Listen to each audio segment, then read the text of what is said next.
Hi guys, this is Hirosaki. This story is all about what if Naruto created a spy network with his shadow clones. WIP and unconscious Iruka forces Naruto to return to the academy for another year. It also marks the beginnings of a prank whose far-reaching consequences will shake Konoha to its foundations.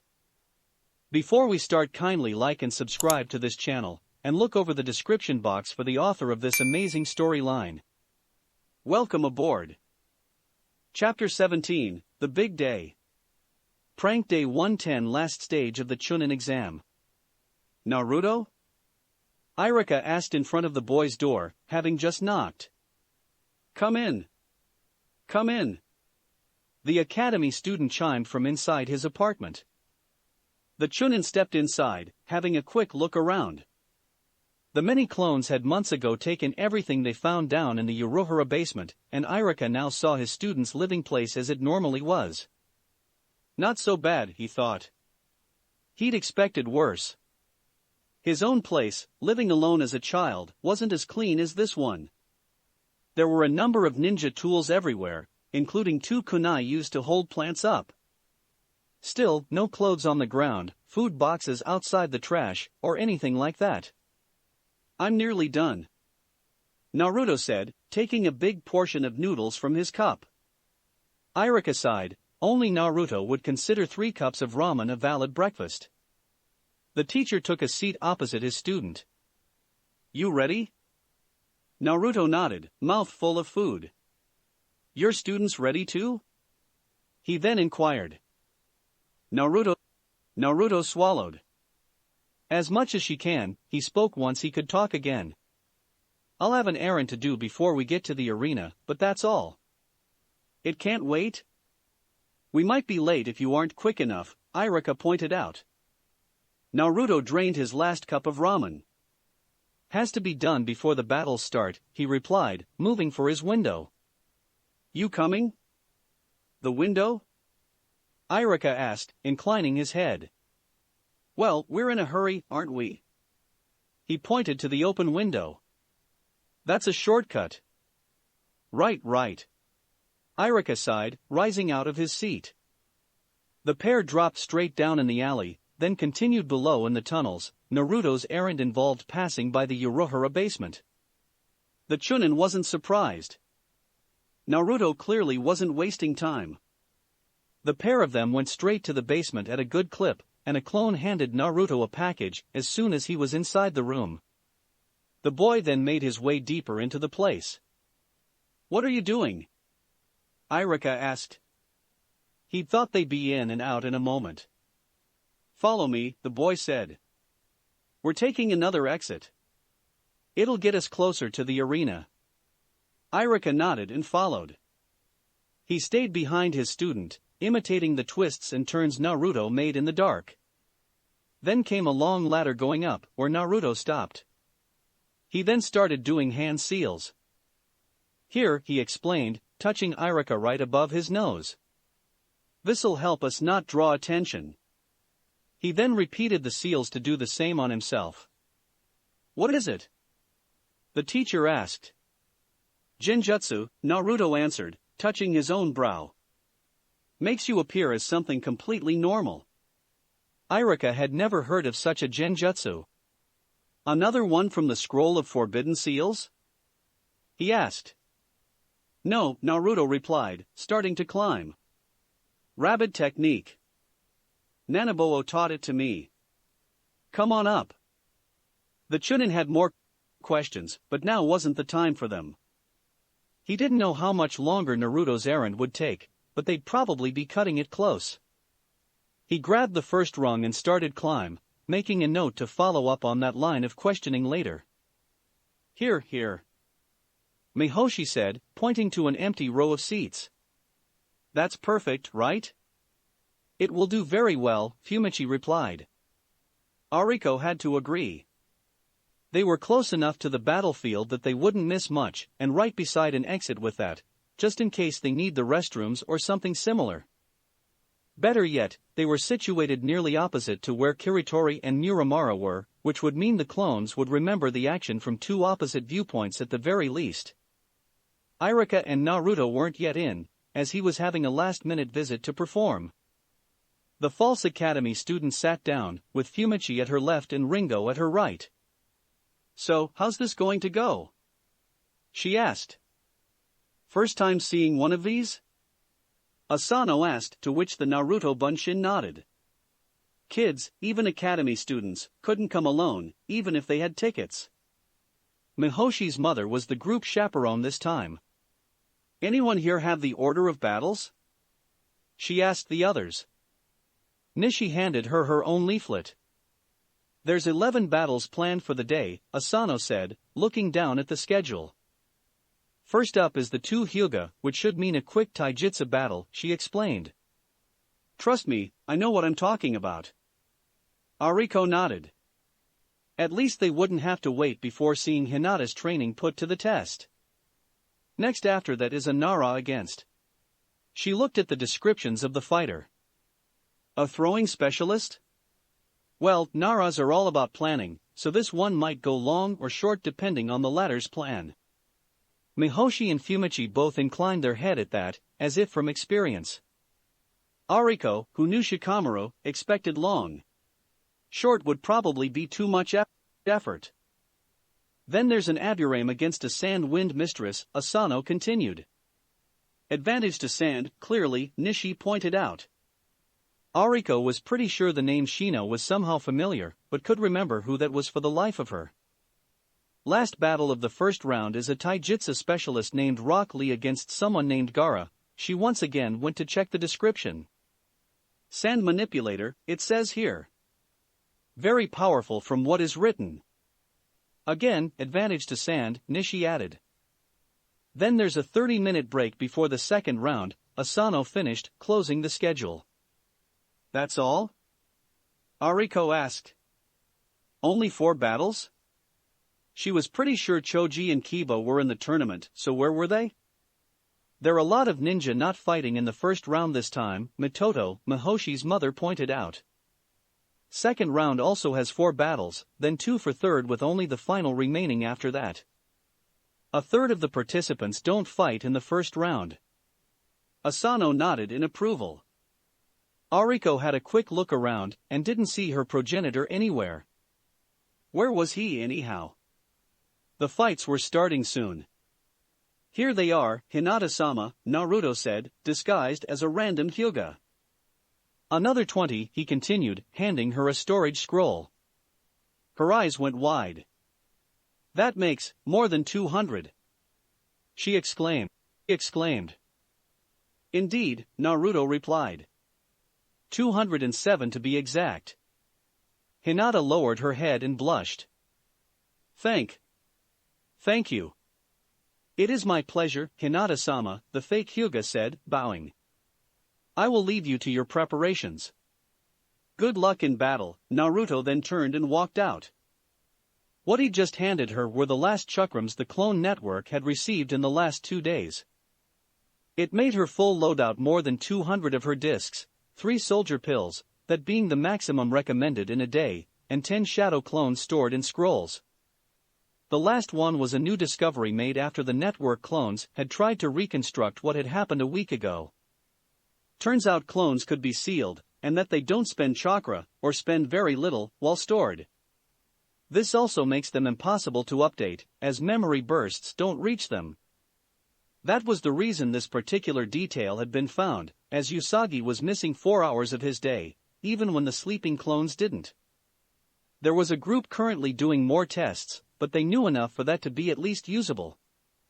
It was even more important for Hinata, as she didn't have the capacity to generate shadow clones nilly-willy. Naruto then stepped in the closest washroom, coming back out under his normal appearance. Iruka stepped beside him as he arrived in the bleachers. So, errand done? Naruto nodded. Nothing I should have opposed, I hope? The teacher asked. Nothing illegal, Naruto replied. Just getting Hinata the remaining pieces of equipment the network received. So, she needs equipment for whatever technique you taught her, eh? The Chunin stated. Not saying anything, Naruto exclaimed. You just can't let it go, can you? he then added.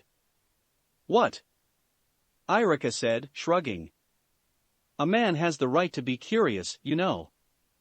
She's in the first fight, so you won't have to wait long, Naruto smirked. Ariko had updated him on the schedule. You'll see, she'll do well. Well. I'll reserve judgment until then, Iruka replied, sitting down. Thank you everyone for coming to Konoha's Chunin selection exam. The Hokage's voice rang all over the stadium as Naruto took his own seat. We will now start the main tournament matches between the 12 participants who made it through until now. Please stay and watch until the end. Won't be long now, Naruto said as the Jonin referee explained the rules to the 12's Genin in the arena. He could clearly be heard by everyone due to the acoustics of the place. First fight will be between Hyuga Niji and Huiga Hinata, the referee finally said. The rest of you, please stay in the waiting room until called. The other Genin all left, leaving only the 2 Hyugas in the arena. Now, the first fight. The referee yelled. Begin. Begin. Hinata didn't wait a second, jumping back twice to put more space between her and her cousin. He let her do so, not even taking a fighting stance. Hinata-sama, please surrender, he said, loud and clear. Someone of your skill cannot defeat me. Talent is something that is decided at the moment one is born, and all the spars we have had only proven the fact that I am your superior. Your fate in this tournament goes no farther than this match. Hinata smiled hearing that. She'd heard similar from Naruto for an entire day, and the words only reminded her of the steps she'd made. She was no longer the person she'd been a month ago. Fate or not, cousin, I do not care, she replied clearly. I will make you dance, she intoned. She did another jump back, dropping a smoke grenade at the same time. She then reached into her pockets and withdrew the scrolls she had there. Pathetic, she heard her cousin say. As if that would stop an Hyuga. Her simple smile did not falter. The smoke wasn't to hamper Niji, it was to hide her actions. A simple release of chakra, and there were 10 more Hinatas in the cloud. 3 stepped before and behind her, then they split into 2 groups, 5 running out on each side while a clone stayed in her former position. She, the real one, was the 3rd exiting the cloud on the right. What? What? She heard Niji say. He finally took on a combat stance. Then she and all the clones started filling the air with metal. Each tossed chakrams in waves of 6, 3 from each hand. Niji, all the while, was looking from right to left, trying to figure out which one was real. Then he started dodging and blocking. He drew a kunai in each hand and deflected the few rings coming close to his position. There weren't many, as the many copies hadn't started aiming properly, just adding to the chaos of the arena. Ineffective, he said, redirecting 2 chakrams. Your skills at aiming are no better than your ability at the gentle fist. We will see, all the clones said as one. As one, they stopped moving, the many Hinatas forming a half circle around Niji, 20 or so meters away. Only then did they start really calculating the various bounces to hit. Niji blocked another 2, then dodged another. Then 2 more. The redirected a pair while dodging another. What is this? He yelled. He found that he couldn't advance, the weapon's many crisscrossing paths giving him no way to step forward. He batted 2 more away. This is the festival of rings, dear cousin, all the clones said once more. Now, dance for me. Hinata mentally thanked Naruto's help with her banter. It was clear the words were not helping Niji focus. The Hyuga boy quickly had no choice, he took a step back diagonally. Then he turned, stepping left, blocking a single chakram arriving straight at his back. Then another turn, another step, another block. And the many Hinatas were still throwing chakrams around. They had their timing well, as their last wave of chakrams left their hands, the returning rings started coming in range. They still had more in reserve, but kept those as backup. They grabbed and twirled, sending the weapons back seemingly effortlessly. Some went straight toward their foe.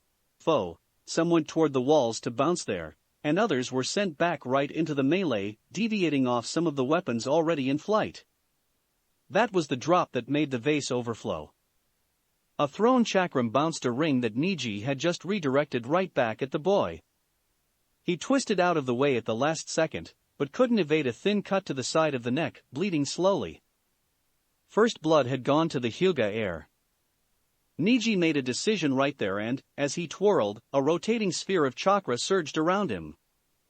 Every weapon close to him was deflected instantly, bouncing back with incredible force. Still, only a couple came close to the clones, and a twirl later they were on their way back toward Niji.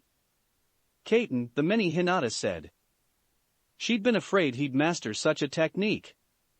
He was clearly talented enough. But she was prepared for something like that. That is nice, cousin. But how long can you keep it up?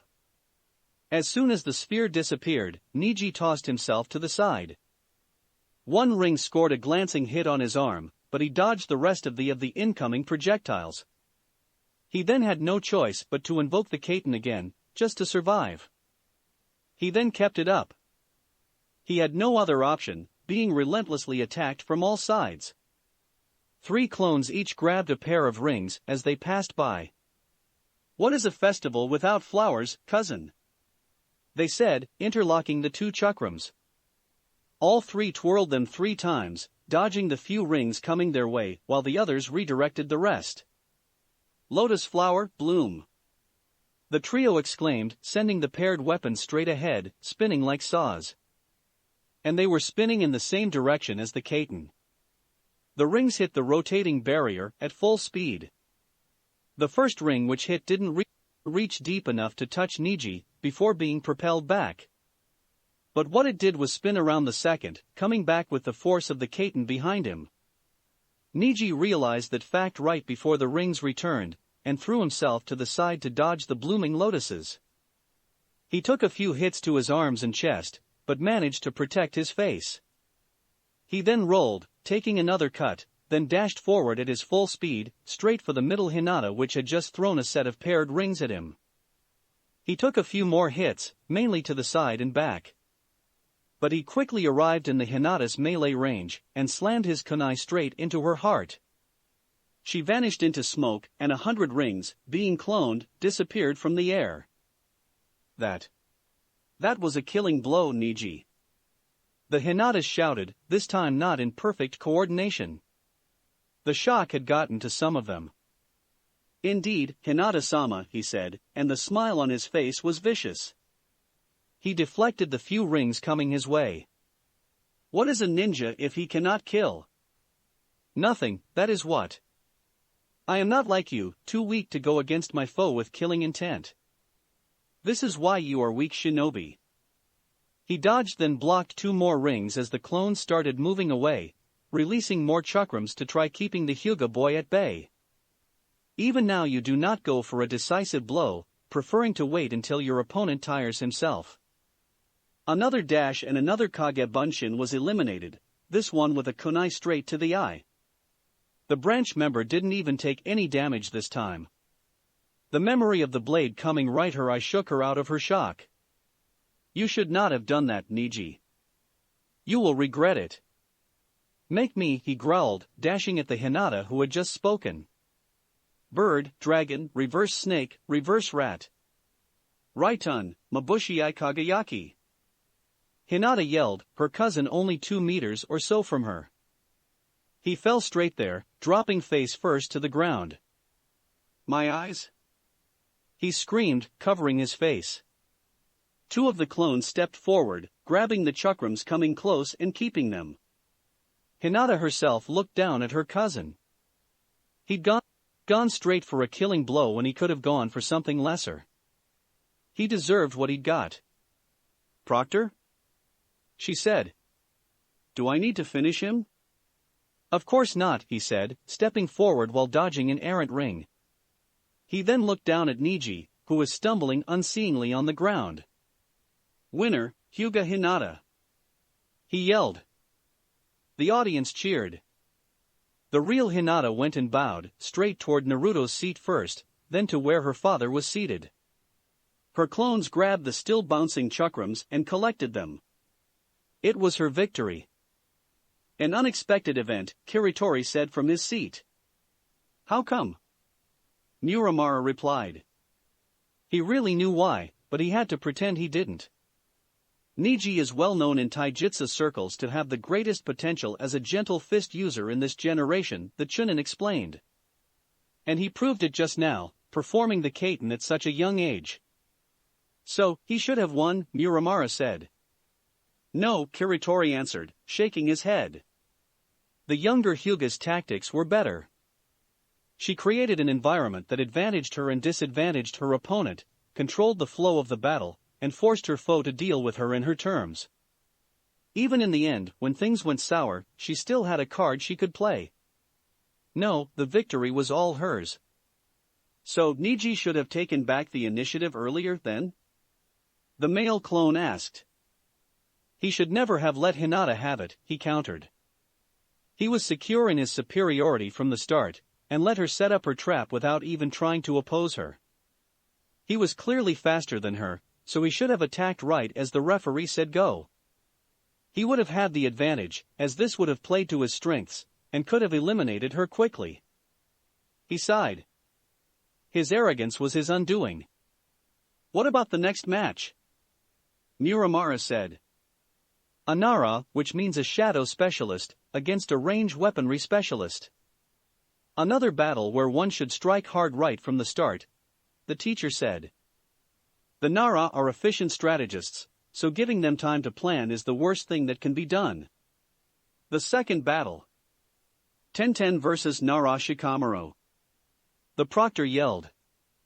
Begin. I'm not going to give you the time to out-hink me. Tenten said, dropping a pair of scrolls on the floor.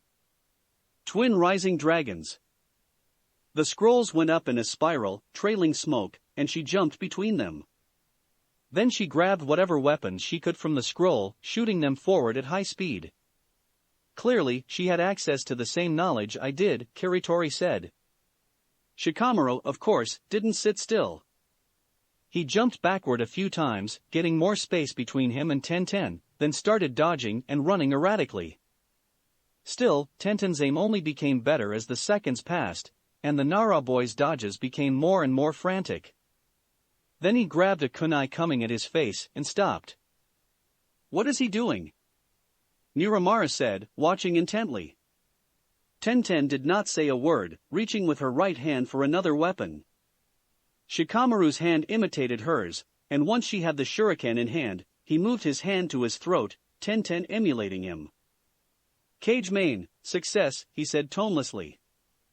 Tenten fell back down to the ground and landed improperly, due to her legs still being under Shikamaru's control. How? She yelled from her position on the arena floor. She still had a shuriken to her throat. Their shadows might be so small as to be nearly invisible, but ninja wire still casts some, as minimal as it is, Shikamaru explained.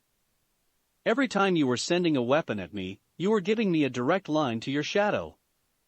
After that, the only thing I needed to do was grab one of your weapons, and you were done. He waved the kunai he still held. Now, will you surrender, or do we need to continue? The kunoichi grit her teeth.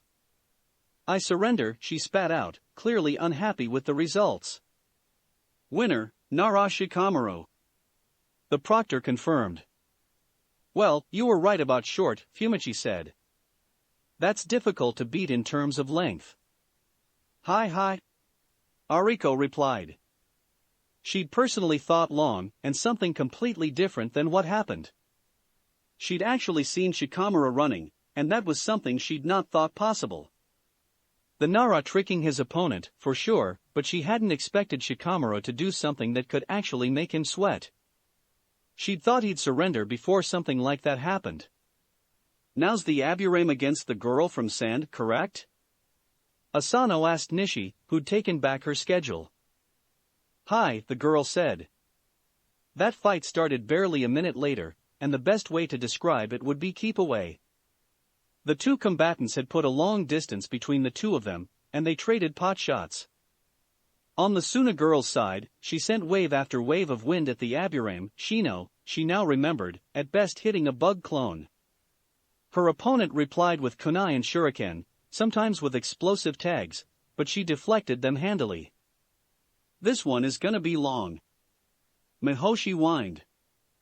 Everyone nodded in agreement, even her mother. And it was. That stalemate lasted for a good 15-20 minutes, at which moment the wind mistress fell to her knees. "How?" she yelled, and everyone in the arena could hear her. "You were under an illusion for the entire match," Shino replied, face blank. "Why did you not notice, you ask?" "Because the illusion didn't hide anything at first. While we were trading attacks, I sent small numbers of my bugs forward, hidden under the genjutsu. You were slowly being drained of your chakra. Damn you!" she cried, swiping her fan forward. "Nothing happened. My bugs have drained every last bit of your reserves, and you sent the rest at me uselessly," the Aburame continued. "That was my trump card, and you didn't notice it until it was too late." "Damn."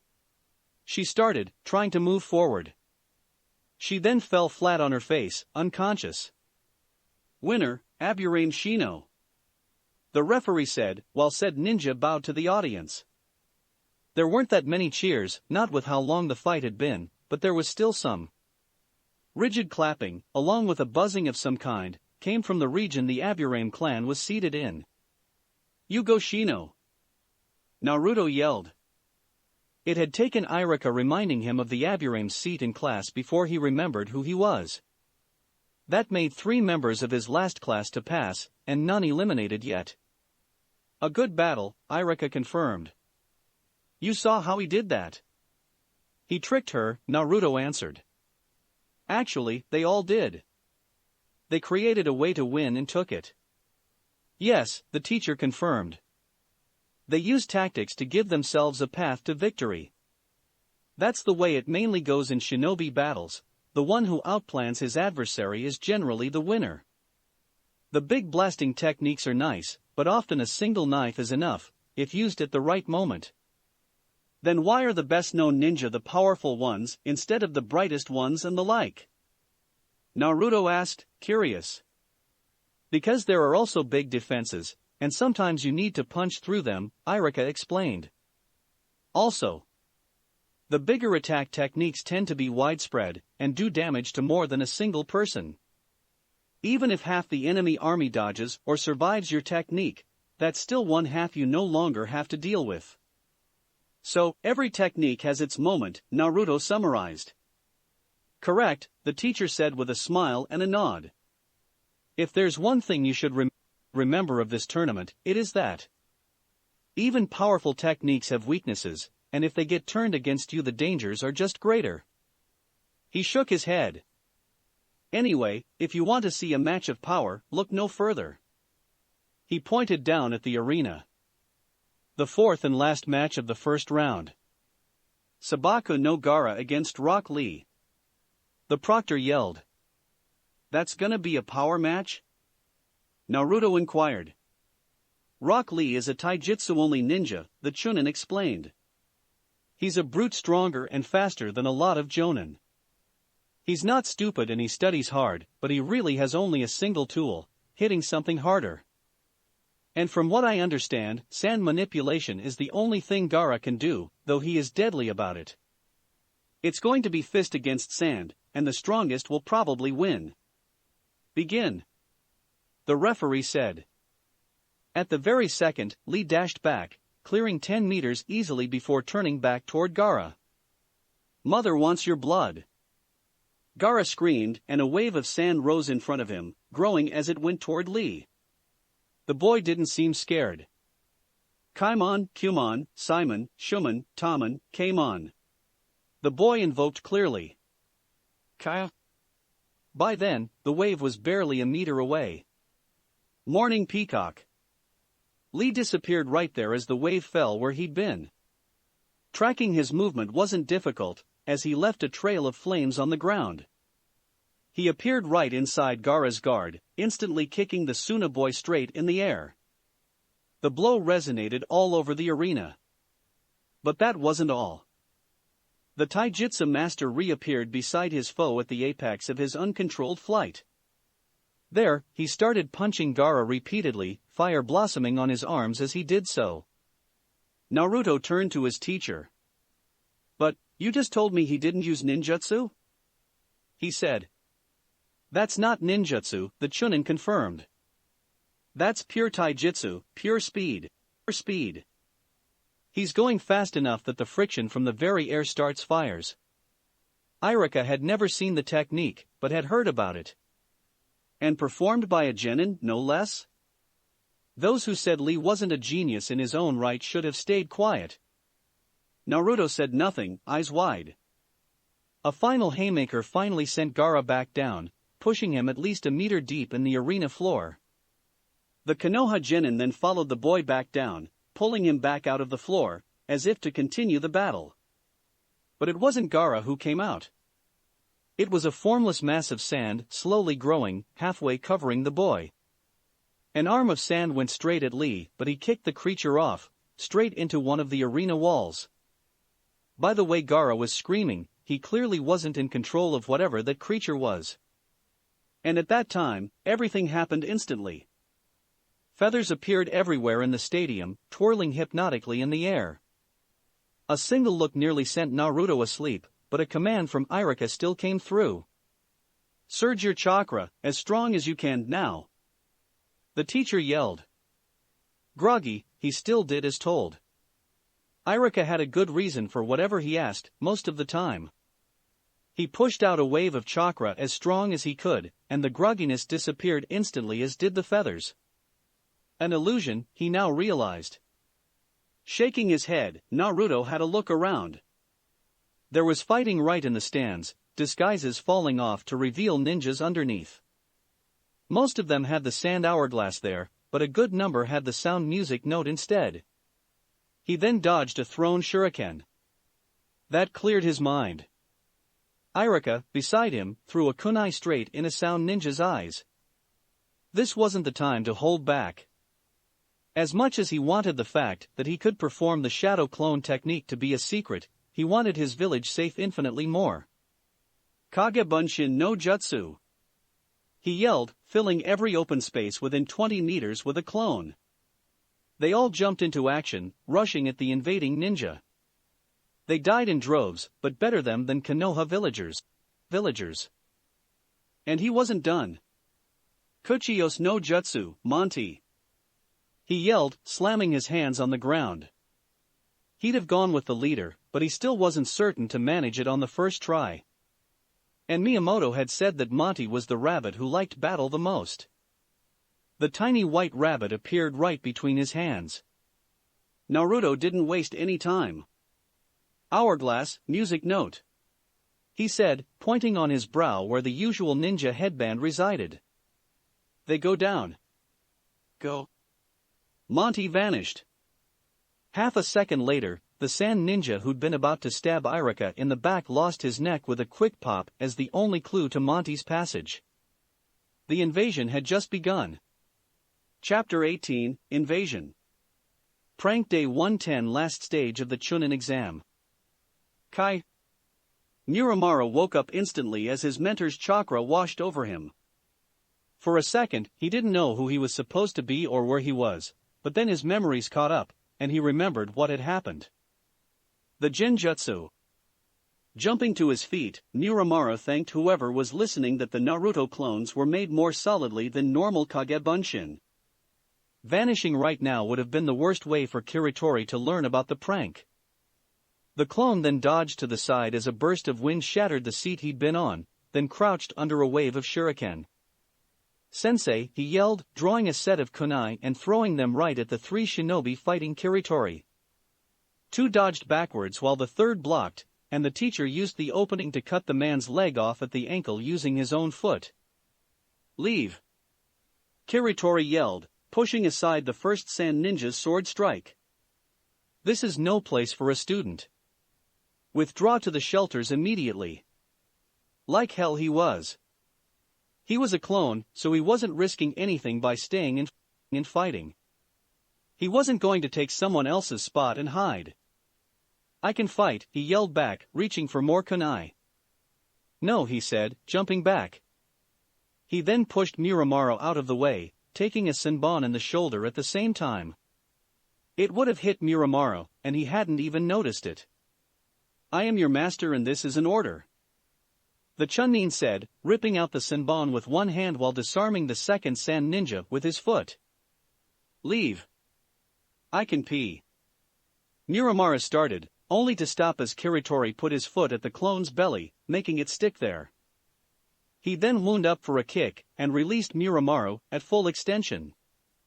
The false academy student sailed in the air for a second, managing to land properly using the tree walking technique.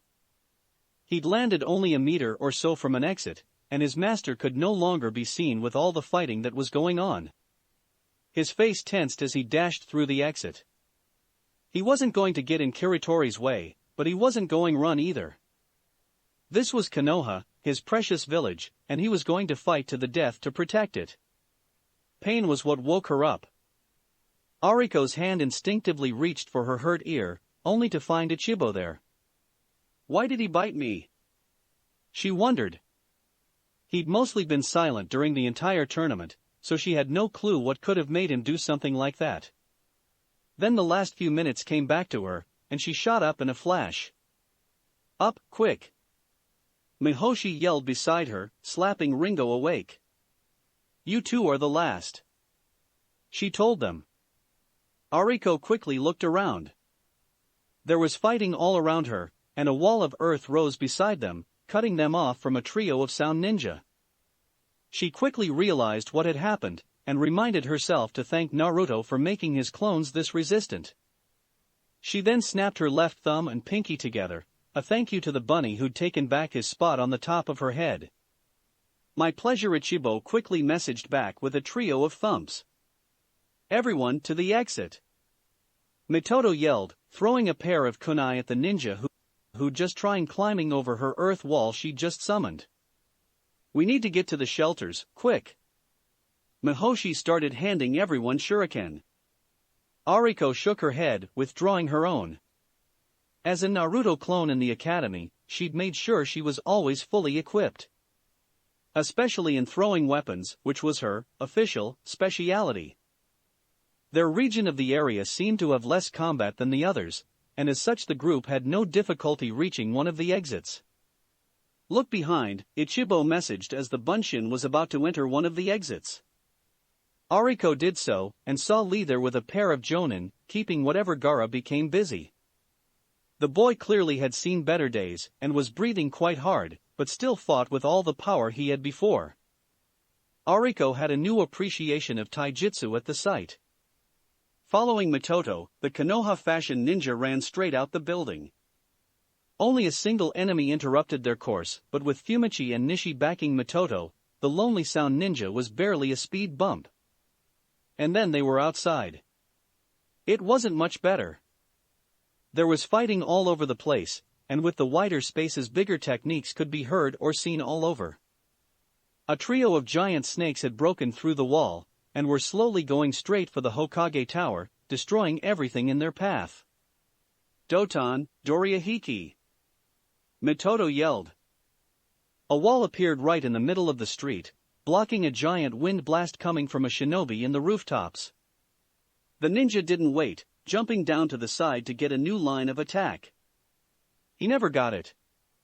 Getsuga! Kiba yelled, coming out of an alley spinning like a drill. The sound shinobi, in midair, couldn't dodge, and was hit severely before falling further down the road. He didn't get up. Other genin from his former class made their way out of the alley, along with a number of civilians. Shino, Shikamaru, Ino and Choji joined Kiba, while keeping an eye on their surroundings. You are escorting civilians to the shelter, right? Mitoto asked. Right, Ma'am, Kiba answered with a slightly lecherous smirk. Mitoto ignored the look. Girls, you go with them, she ordered, turning toward the Konoha fashion ninja. Keep together, protect each other. I'm going to see if I can help in the arena. She dashed back in.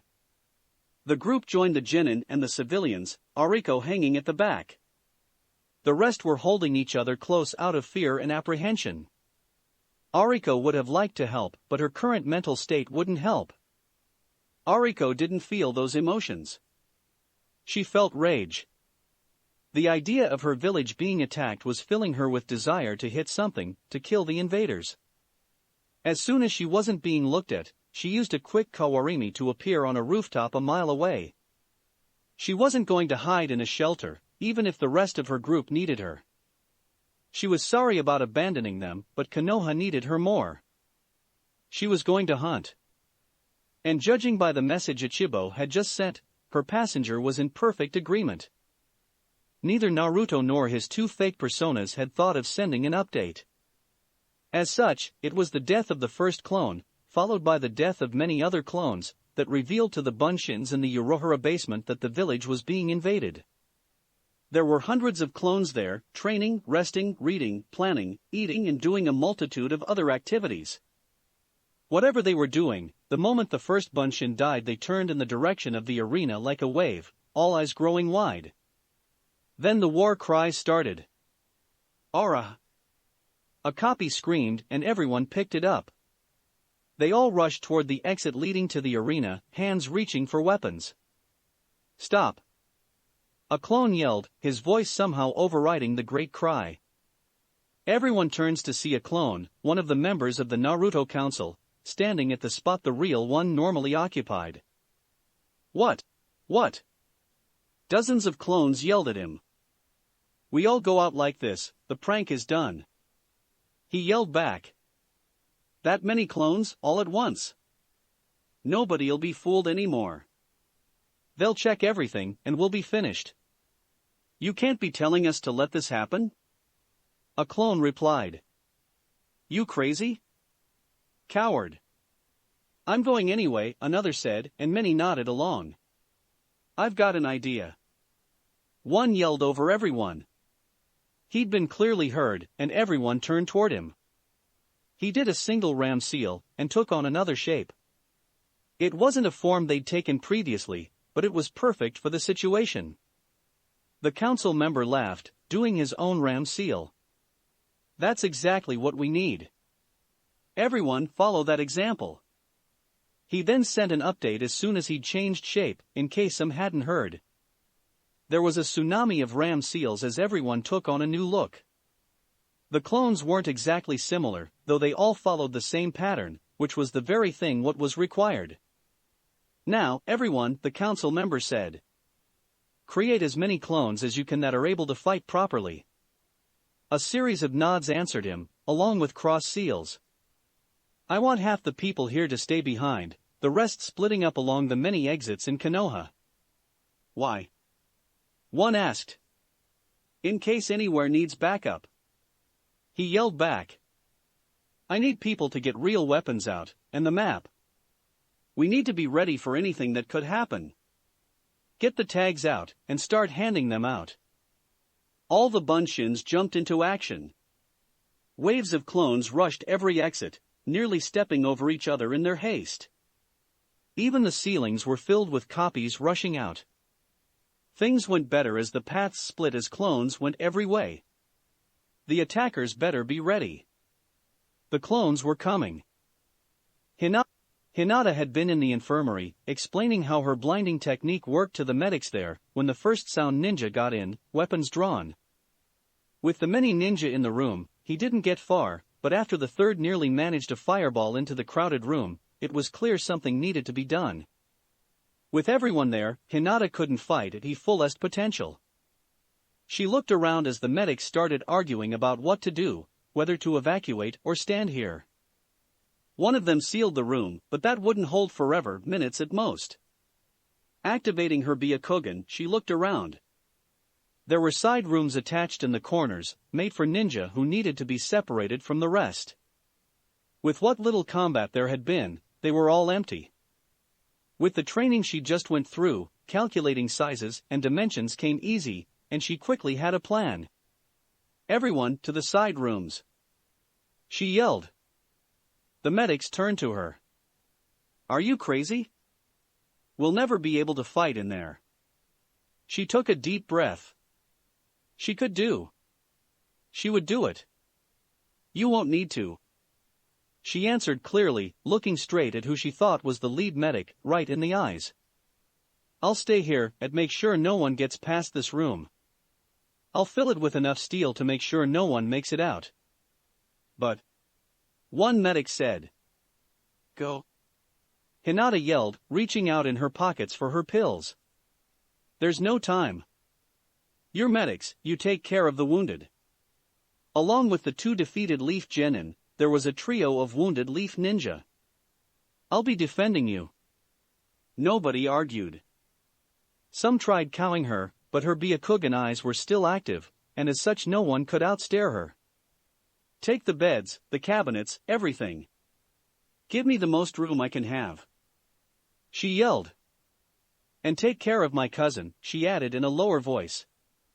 Regardless of what he might have tried, he was still family. It took a good 2 minutes before the enemy ninja managed to unseal the door, and by that time Hinata was dancing in the middle of a meat grinder, twisting unharmed as steel flew all around her.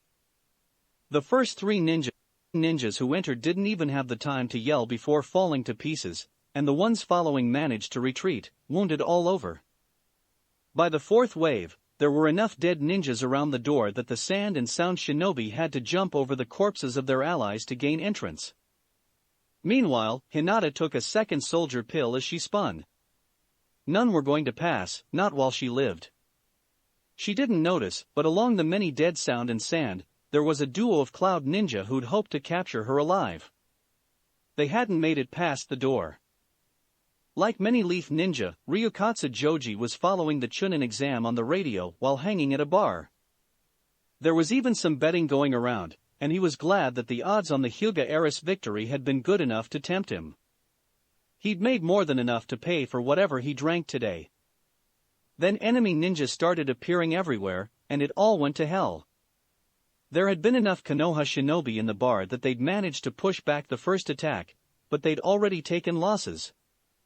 2 of their number, other Chunin, were severely wounded and 4 more had lesser wounds. He'd passed through undamaged, but at the rhythm things were going it was only a matter of time. As another sand group reared their head, everyone acted. He tried trapping the whole group in a genjutsu, illusionary hands made out of spikes rising from every surface while those in the air were buffeted by fiery ducks, but half the group ignored it. The others tried dodging, but as he'd planned, they fell in the paths of the others' attacks. One of the surviving ninja charged him, and everyone else was busy. He tried a second illusion, opening a false pit in the ground, filled with snakes, wolves and ducks, but the man broke through easily. Then Joji was gone, appearing on a rooftop 20 meters from the action. What? The Konoha ninja said. He hadn't done that. He couldn't yet manage a Shushin outside a calm situation. Looking down, he saw that he'd not been the only one who'd changed places. The road in front of the bar was now filled with ninja he'd never seen before instead of his fellow bar hoppers. They looked at first glance like ANBU, but there were clear differences. Gone were the animal masks, and instead there were the most bizarre sets of colors and designs on the shinobi's faces. One even had a giant star, purple on yellow, painted right at nose level. Not only that, but each had distinctive hairstyles in bright shades, a powder blue mohawk here, a flowing rainbow there. The ninja who'd taken his place was just as visible, having 2 twirling lime green horns rising from the front of his puce mask and 3 bright pink pigtails hanging from the back. The sand ninja who'd been charging him didn't hesitate, continuing on to strike at his new target. The bizarre ANBU blocked the sword strike with his bare arm, only for the sand shinobi to reach out with his other hand and grab the pink-haired man by the throat. Then the sand ninja screamed, clearly being electrocuted. A second later, the horned ANBU was gone, and the sand shinobi was smoking and twitching on the ground. Around him, the rest of the group was in a similar state. Those that weren't dead were either clearly wounded or blind, judging by their actions, and more of those weird ninjas were standing over them with glowing hands at their backs. Taking his eyes off the road, he realized these ninjas were everywhere. He could see some running on walls, sniping at people from rooftops and jumping straight into the action. Hundreds of them, all over the place. A trio of them at a crossroad went back to back, and a tornado formed around them. Well, he thought as he took a deep breath, he couldn't let them do all the work. Forming hand seals, he focused on a charging sound shinobi, and a wave of illusionary flames surged out of the alleys to rush at that invader. The enemy instantly turned back and ran the other way, not realizing he was going straight toward a spinning whirlwind. Bright eyes appeared on the flaming wave, followed by a giant bill and burning wings. Luckily the shinobi did not turn back, else he might have started disbelieving the illusion. A second later, he was taken and launched by the raging winds. Joji sighed, letting the illusion drop. He really needed to do something about that fear of his. Damn. Konoha said as another memory flashed before his eyes. He didn't have a name before today, but after he'd taken command of the Naruto Bunshin's counterattack, one had been given to him by the mass. With everyone who had something to say to him, he'd needed it.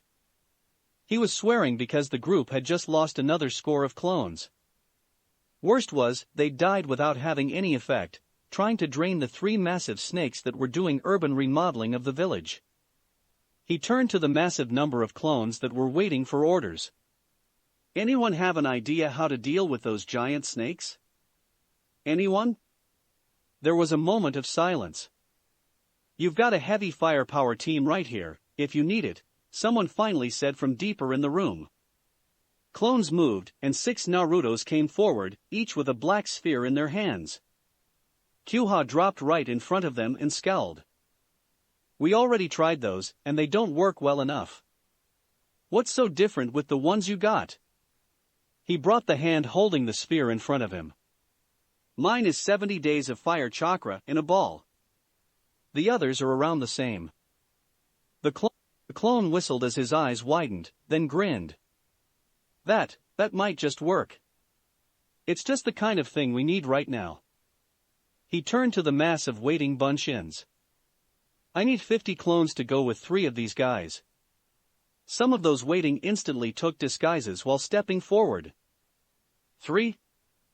Jigaku, the clone leading those maintaining those balls, asked. Konoha turned to the maintainers. 3 now, 3 as backup if anything goes wrong. We don't know if there are other summons like that waiting in the wings, and you people can't be replaced easily. The clones nodded. Jigaku pointed at 2 others in his team, then toward the exits. Then he dashed, and dozens of clones followed. They made their way up in record time, those already in the tunnels themselves moving to give passage. The 3 maintainers arrived at ground level to see desolation. Large numbers of the Naruto clones were engaging the 3 snakes in battle. They had no choice, as the Sand and Sound Ninja were using their presence to their advantage, acting as both cover and distraction. While the clones hadn't managed to inflict much noticeable damage to the summons, they had at least managed to keep them somewhat in place. And it was the village itself who suffered. In a circle a few hundred meters in diameter, no building was still standing. Crumbled houses and warehouses dotted the landscape, offering little protection to the ninjas on the ground. Left. Right. His 2 partners yelled, dashing in their respective directions. That leaves me with the center one, Jigaku thought. It was the least damaged of the 3, and the closest to a squad of defending Sound Ninja. He moved forward slowly, the 15 or so other clones around him spreading out protectively. Now, how to attack? The maintainer wondered. The head was the most valid target, but it was dozens of meters from the ground with no rooftop in range. A Kawarimi might get him up there, but he'd be in freefall if he missed. As he looked for a plan, his target swiped his tail in a circle on the ground, forcing a trio of Konoha ninja hiding behind a junk pile to dodge. One of the 3 jumped straight up, clearing the tail easily, only for the snake's head to lunge forward, mouth open for a quick snack. Jigaku saw the opening and reacted instantly. His hand did a single snake seal, switching with the jumping ninja a bare second before the summon's jaws closed down. He didn't even have the time to release the sphere before being dispersed by the snake's fangs. Not that it made much difference. Only a single second after Jikogu's disappearance, the sphere destabilized and burst, sending the enormous amounts of heat it contained in every direction. The snake's head cooked instantly from the inside, turning into a 10-meter wide ball of blazing flames. The two other maintainers saw their boss' technique and copied it, and not a minute later there were 3 small suns burning inside Konoha's walls. The extreme heat quickly turned the neighborhood's climate into one similar to a desert. Fighting stopped for a moment as everyone turned toward the spheres of fire still hanging in the air, not comprehending if such a thing could happen. Everyone but the Naruto clones, that is. They knew what had just occurred, and they took advantage of the opportunity.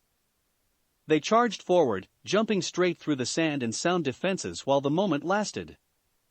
Surprised and deprived of their giant defenders, the invading forces were quickly pushed back toward the wall. And there were more clones waiting for them there. The first wave of bunshins that had been sent as backup had a specific target: the stadium. As clones got burst, Konoha and his team of dispatchers had frequented updates of the situation in the village. The situation was slowly but surely improving everywhere the clones had eyes, except in one place. In the arena proper. Gaara was there, still fighting Lee along with a pair of jonin who joined in. Unfortunately, as time passed, it was clear they weren't having an effect on the growing sand monster. Worse, Lee was quickly tiring, and it was up to anyone's guess what would happen should he fall.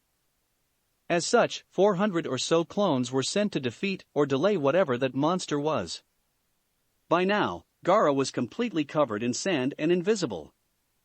The reinforcements arrived just in time.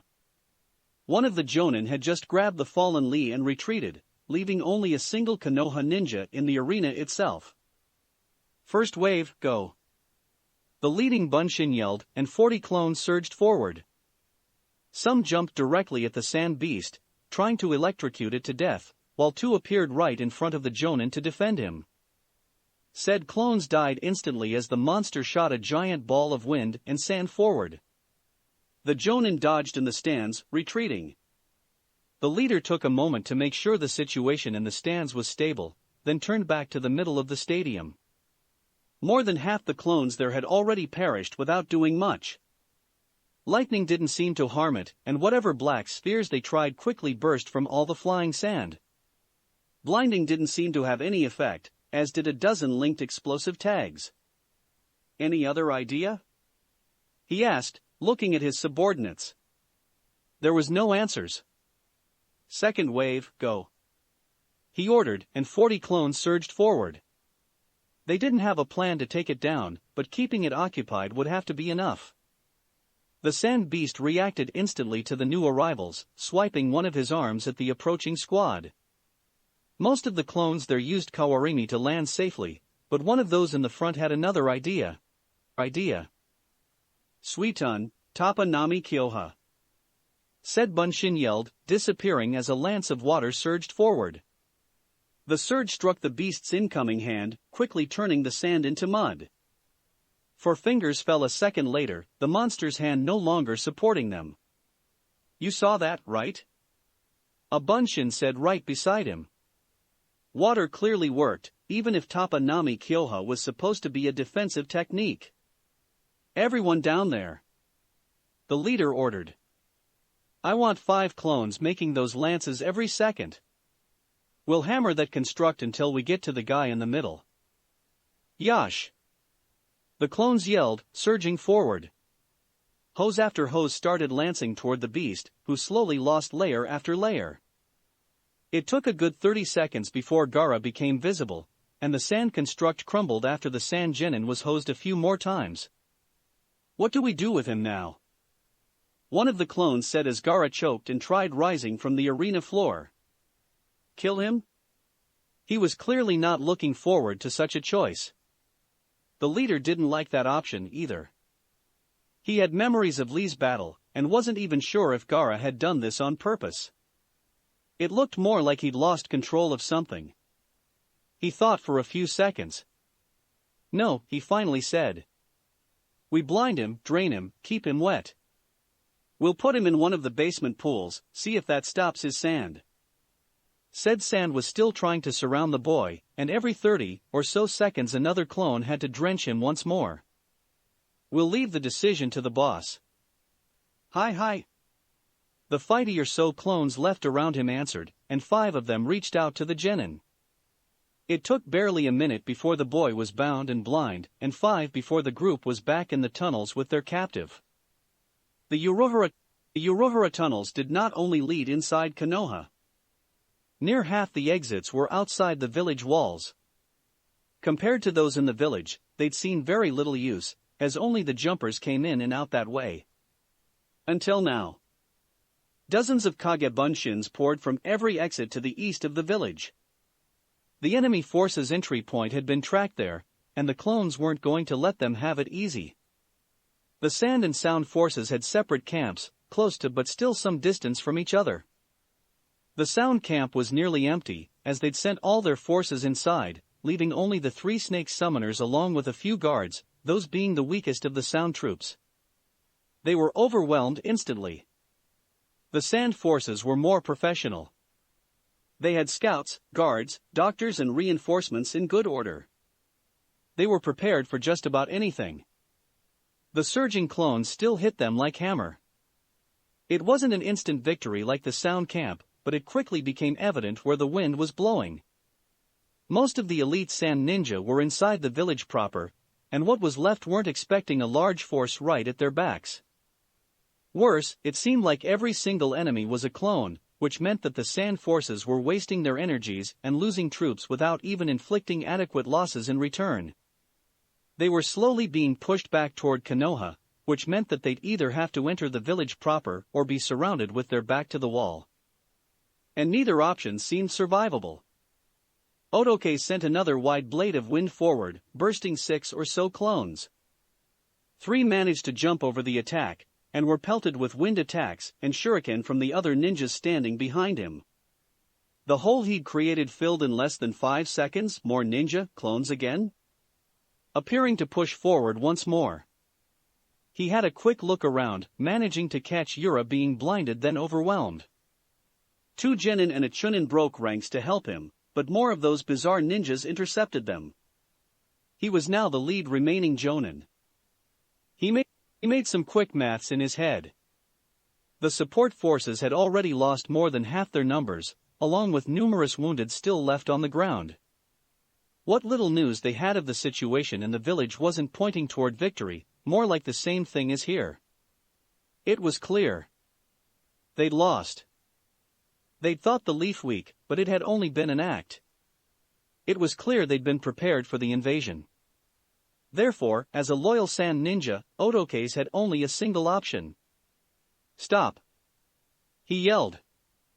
Sand forces, stand down. It took a moment, but the fighting slowed then stopped. Surprisingly, the Konoha shinobi in those weird masks also stopped, though still keeping ready for combat. He'd been prepared if they tried to profit from the opening, but they hadn't. There was no visible leader, so he turned to the clone right before him. Who speaks for your group? The ninja said nothing, clapping his hands and snapping his fingers in various ways. He then disappeared, another clone having taken his place. This one had spiky hair going from yellow to red as it rose, along with a rainbow crown.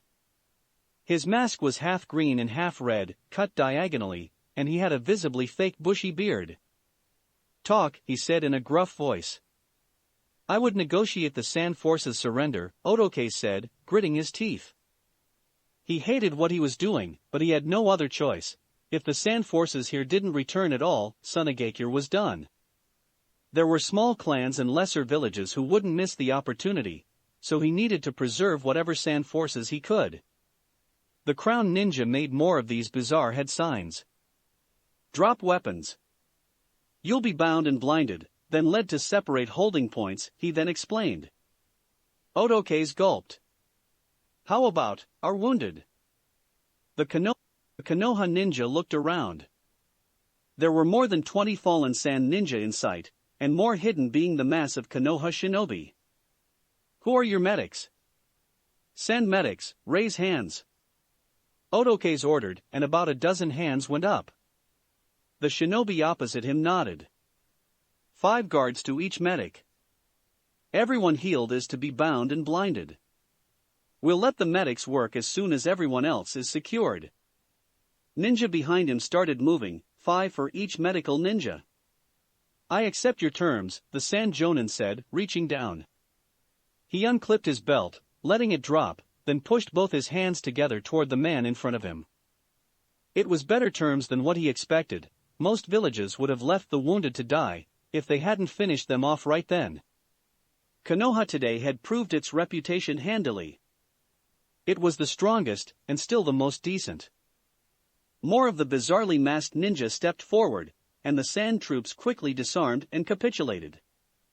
Many had friends or allies wounded or bleeding on the ground, and everyone wanted them healed as quickly as possible. Go, go, go. Miramara yelled at a trio of women being accompanied by 4 Narutos, shadow clones, evidently. The whole group dashed through the exit he was protecting, quickly disappearing in the street. That's what he'd done for the past few minutes as the various fights wound down. He'd kept this particular exit safe and covered for whatever civilians and wounded Leaf Ninja were using it. He'd thought about joining the various fights going on, but there were already numerous clones going around, and he didn't think he'd be of much help. Looking around, he saw that his posting was no longer needed. The stands were now clear of civilians from his point of view, and the battles remaining seemed under control. Kiritori was also nowhere in sight, and the region they'd been seated in was empty. Time to find another place to help, then. He walked out of the arena using the same exit he'd kept clear. He found the street before the stadium safe and patrolled by disguised bunshins. There wasn't anything here for him to do. But he could get a better view of the situation. Just the other side of the road from the stadium was an apartment building, 7 floors high. It was perfect to scan a large percentage of the village from one point. He ran straight up the wall, mentally thanking his teacher once more for this technique. Incoming ally. A voice said above as he cleared the second-to-last floor, and Miramara recognized it as Ichibo after a second's thought. The male clone arrived on top to find Iruka crouched on one of the corners of the roof, kunais with tags planted all around her. She gave him a quick look before turning back toward the streets. Good work down there, Miramara, she said. You saw? I've been here nearly since I escaped the stadium, she explained. I've gotten a good look at how everything's going. 2 targets. Ichibo called out. 40 degrees, 800 meters. Got them, the female clone replied. In a flash, 2 kunai disappeared from the ground, sent in the direction of the 2 enemies. Judging by the lack of sound, Iruka was using one of the techniques attached to the matsuri on the weapon she threw. A pair of muffled booms then rang in the distance. She clearly had the area under control. Anywhere that could use my help? Miramaro asked. Iruka shook her head. Not really. Fighting's dying down everywhere I know of, and cleanup's all that's left. There's only real fighting in a single spot, really. Which is? Iruka said nothing, only pointed straight north. Miramara thought she meant the arena, but then he saw the purple cage on the roof above the Kage's seats. What is that? No clue, the female academy student answered. It was there when I arrived here. On thing is sure, thought. Her face went serious. The Hokage's inside. Gigi? Miramara replied. He wouldn't have used the term normally, being reserved to the real Naruto, but the surprise had brought it out. Iruka simply nodded. Naruto's on his way, Ichibo then added, pointing down.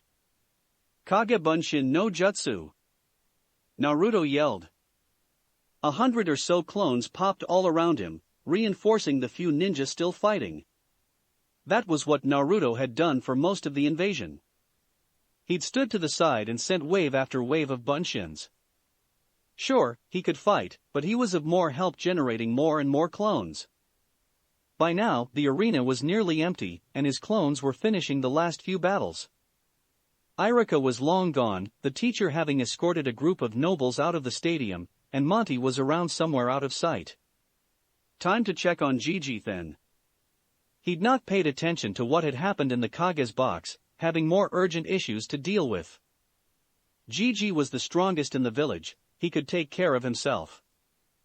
But he was the best person to report to for orders. He wasn't even halfway to said seats when he noticed the purple walls on the arena roof. He didn't like the looks of that. A second look showed ANBU stationed around it, so he went up there. He landed barely 3 meters from the wall, and was about to go closer when an ANBU intercepted him. "Be careful, Uzumaki-san," the ANBU warned with a female voice. Weapons thrown their turn to mist instantly, and another ninja had to be amputated after simply grazing this curtain. Naruto nodded. "No worries," he replied and made a cross seal. A second later, a dozen copies appeared around him. He turned to the closest. "You know what to do." The Bunshin nodded and charged. "For Konoha!" he yelled, ramming the barrier head first. He disappeared instantly on touch, his few seconds of memories rushing back to the many Narutos. "Fire," the real Uzumaki voiced, and then he smiled. "Fire," both Muramaru and Ariko voiced from the rooftop they occupied. The male copy instantly got what Naruto was going to do. He turned to his female compatriot. "Throw me." "What?" "Toss me on the stadium roof," he cried out. "I can help down there." "But..." Ariko started. She didn't have the time to say anything else. Muramaru did a single hand seal and transformed into a javelin. In that form, it wasn't like he could answer her. She grabbed her fellow clone and took aim. She wasn't the best with this kind of weapon, but she didn't need exact precision for this throw. As long as she didn't miss the roof or hit this purple cage, everything was fine. "Turn back after 300 meters, she said. And then she threw. She then grabbed as many kunai as she could hold in her hands and waited. Muramaru wasn't the only one who expected the cage to come crashing down. Looking back at his clones, Naruto knew they had the same idea he'd had. He nodded. "Katon, Akaraka Jigoki." He invoked his copies in perfect synchronization with him. Naruto threw his own sphere, while the clones around him rushed the barrier, balls first. The 4 violet flames formation was a barrier that reacted by incinerating anything that came in contact with it. It had, however, no contingency for techniques that fed on flames. As soon as the first sphere made contact, the chakra requirements of the barrier doubled. Then tripled, quadrupled, quintupled as more balls came in contact. By the 7th, the sound 4 were tittering on the edge of unconsciousness. Naruto and his clones had made 12 spheres in total. The barrier vanished in a flash, and everything happened instantly. The charging clones cleared the area where the barrier had been and continued on. A pair found themselves rushing trees, and could not stop fast enough. Their spheres burst, incinerating said trees on the spot. One clone managed to redirect his ball toward a falling sound ninja. On contact, both clone and ninja turned to smoke as flames consumed them. Muramaru turned back to human form scant meters from the rooftop, unseen by everyone who was focusing on the fallen cage. He redirected his momentum with a kick and charged for the trees. Naruto's sphere had continued on unimpaired and found itself on a direct path with an unknown gray-eyed ninja with a Konoha headband. It didn't reach him, as the ninja made a single one-handed seal and sent a dense surge of water to intercept the sphere. Naruto recognized the technique, being one he had learned, and as such, the ninja using it. How had the second Hokage returned? The contact between ball and water released an enormous wave of hot steam, hiding the gray-eyed ninja from sight, along with a good part of the battlefield. But not from above. Ariko had a clear lane of fire on all the ninja formerly in the cage. The Hokage was easy to recognize, the giant staff in his hands being a big clue. She quickly sent everything she had at the three others. Orochimaru was the only one to dodge, the two others not even reacting as they exploded. The snake Sannin landed on top of one of the trees to have a good look at what was happening. The ANBU hadn't expected Naruto to bring the barrier down, and were caught flat-footed. It took a few seconds before the rushed en masse. By that time, Naruto had just generated a second group of clones, 100 strong this time. With clones and ANBU rushing his position, Orochimaru realized his battle against his teacher was done. While individually the ANBU weren't a danger, he couldn't fight them all along with his sensei. Still, that didn't mean he couldn't get a last hit in. A single hand seal from the snake Sannin whipped the steam at the Hokage to blind him, then threw his sword straight at his foe while he saw nothing. He then followed with a great breakthrough to give himself space, and blow back the many weapons coming at him. Miramara saw the snake Sannin's sword flying straight for Sarutobi, and reacted instantly. He jumped to the side toward the weapon and, as he'd been taught, slapped his arm parallel to the blade and glued it there. He then glued his feet to the ground. The sword nearly wrenched his arm off, but Miramara released his hold before he could be dispelled by the force. He'd at least redirected the sword somewhat, and the blade found itself embedded in a tree half a meter to Sarutobi's side. Orochimaru hadn't left yet, hoping to see the result of his last strike. Scowling, he did another blast of wind to make space, killing a pair of clones easily with his other hand. He then lost said hand at the elbow. Monty had been waiting for his opening, and the snake ninja had finally given him one. Now inside his guard, the rabbit bounced of his other arm, severing it in the process, and rushed for his foe's neck. He was only a second too late. Another Orochimaru slithered out of the first's mouth, and the body left behind exploded. The Sannin didn't wait this time, vanishing in a shushin. Some of the ANBU quickly gave chase while others concentrated on keeping down the two ninja the Sannin had summoned, the many clones helping the latter. Naruto took a last look around, then sat down for a breath, realizing he'd been fighting non-stop for at least an hour. The battles were finally done. The invasion was over. Chapter 19, Debriefing. Prank Day 110, last stage of the Chunin exam. Miramaro, much like his creator, fell to his knees as soon as the fighting was done. He hadn't been using jutsu relentlessly like the real Naruto, but it was still the first time he'd fought for real using the sharp fist.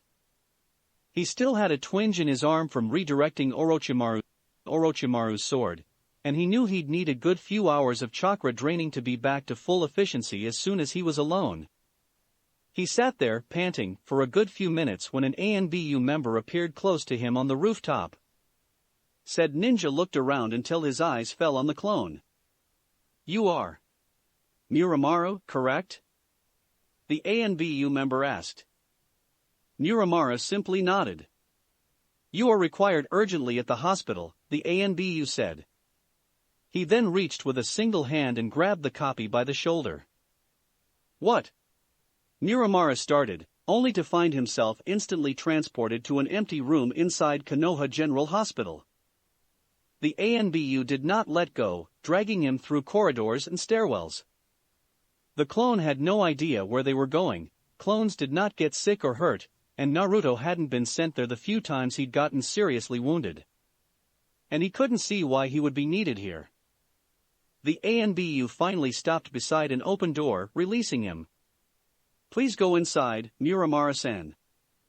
He might have been mistaken, but he thought for an instant that he could detect a note of sadness in the ANBU's voice.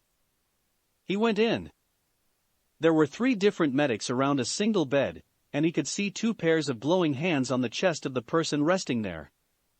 There wasn't much skin that could be seen on the patient, so Miramaro had no idea who he was.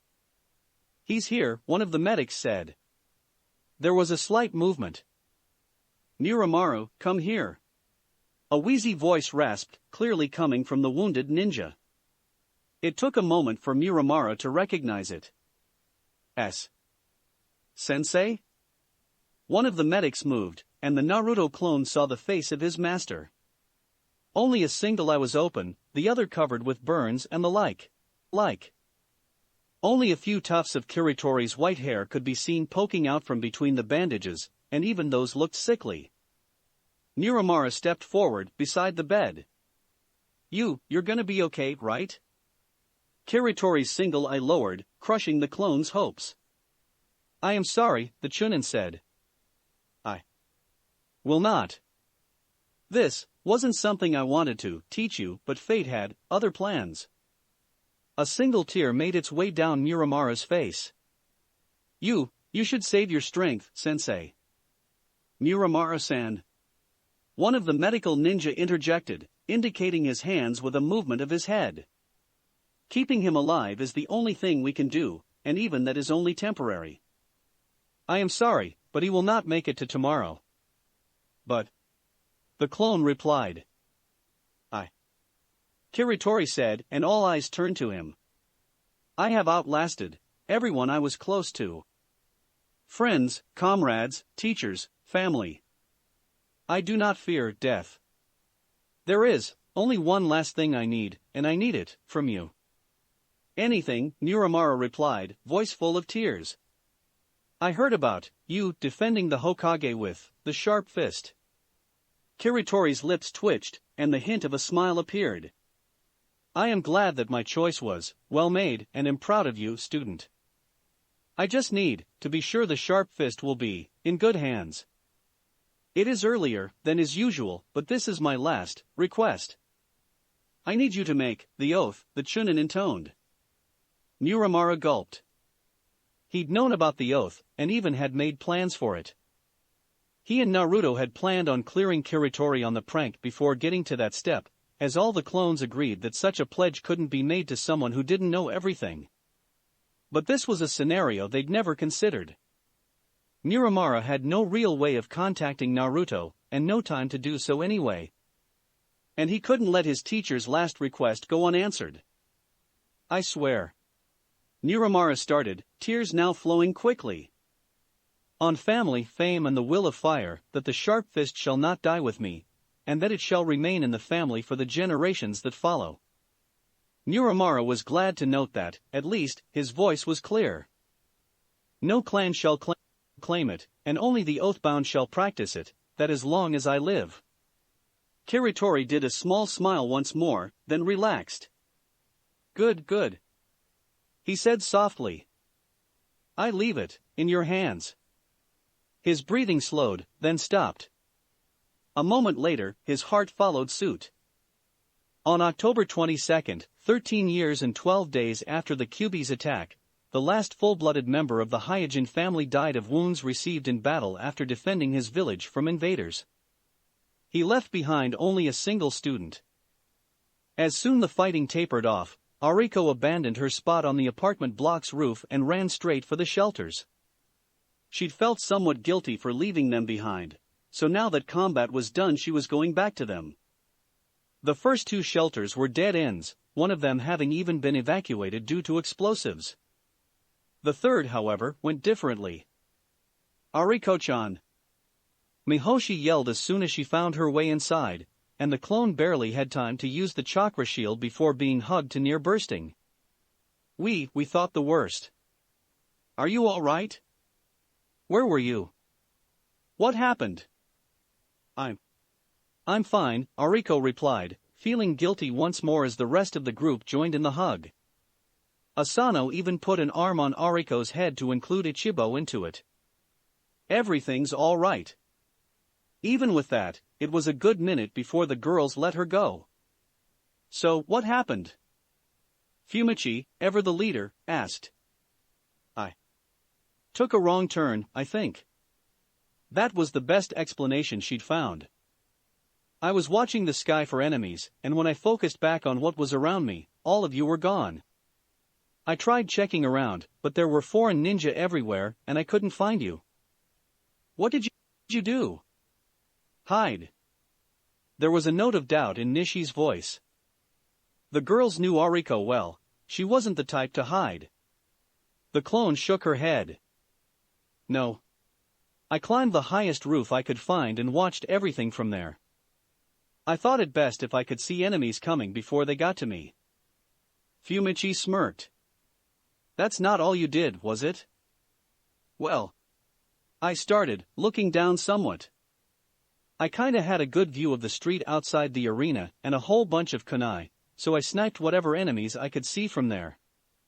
That's more like you, Mihoshi said with a smile, and everyone nodded. Get anyone? A couple. More than a couple, actually. She couldn't be sure of the exact number, but she'd taken down at least 10 from her count. And ANBU gave me enough explosive tags to do a fair amount of damage, actually. Ringo sighed while the rest had a little laugh. What is it with you and explosions? The planner of the group exclaimed. The class on explosive tags had been just a few days before the tournament, and the whole group were of the opinion that it was scary how casually she treated explosives. Ariko smiled as the moment passed. It seemed like they wouldn't hold what she'd done against her. So, what's happening outside? How's the battle going? Fumichi asked. A few other civilians and ninja around the group turned in our direction, clearly curious. Combat's nearly all done, the clone answered. Everyone's just sweeping for stragglers. She smiled and raised a fist in the air. It's a Leaf victory, all the way. Cheers erupted all around, and she was smothered in another hug. This time, however, Mihoshi didn't join. What about losses? Mihoshi asked, a sad frown forming on her face. Did you see what happened to Mom? Ariko hadn't. Even with Ichibo's help, she hadn't been able to pick out the woman from her position. It didn't mean anything, she might have simply missed her, Mitoto might have been fighting inside the corridors or she might have been sent somewhere else. Still. Ariko reached out and hugged her fellow student. Don't worry. I'm sure she'll be fine. The rest of the group joined in. Mihoshi lowered her head. I just have nothing to fear, Mitoto's voice rang behind them. The group turned as one to see their comrade's mother standing in the door to the shelter. Miss me? She said with a smile. MOM. Mihoshi yelled, jumping into her mother's arms. Ariko gave a smile at the sight. She might not really know what family was about, but that didn't mean she couldn't be happy that others still had theirs. As Muramura left, Naruto also rose. There were probably still things to be done, and places he could help. The first thing he tried was going to the Hokage for orders, only to be stopped by the ANBU surrounding him. I am sorry, Uzumaki-san, the same female ANBU who'd intercepted him earlier spoke. But the Hokage is unavailable at this time. But he's right there? Naruto replied. See for yourself, the ANBU answered, moving slightly to the side. Naruto had barely made a single step forward when he noticed what she meant. Sarutobi was surrounded by people. Medics, couriers, guards, even someone he was pretty sure was Shikamaru's father. There were maps out and documents all over. I see, Naruto replied. It was clear Gigi had more important things to deal with right now. He was okay, that was what counted. He then turned toward the ANBU and bowed. Thank you for preventing me from making a mistake. Please inform him that I would like an audience with him once he has time free. Whoever she was, she'd been fair and polite, and deserved the same in return. I will be sure to pass the message, she replied with a small bow, then fell silent and stoic as ANBU generally were. His second choice was going down to the Urohara basement. He'd seen the clown-faced ANBU, and had guessed at their origin, which meant that the clones below Konoha would have a good idea as to what was happening. His guess was confirmed in the tunnels, where many false ANBU were found. They were also all going in the same direction as him, which meant that they were clearly done above.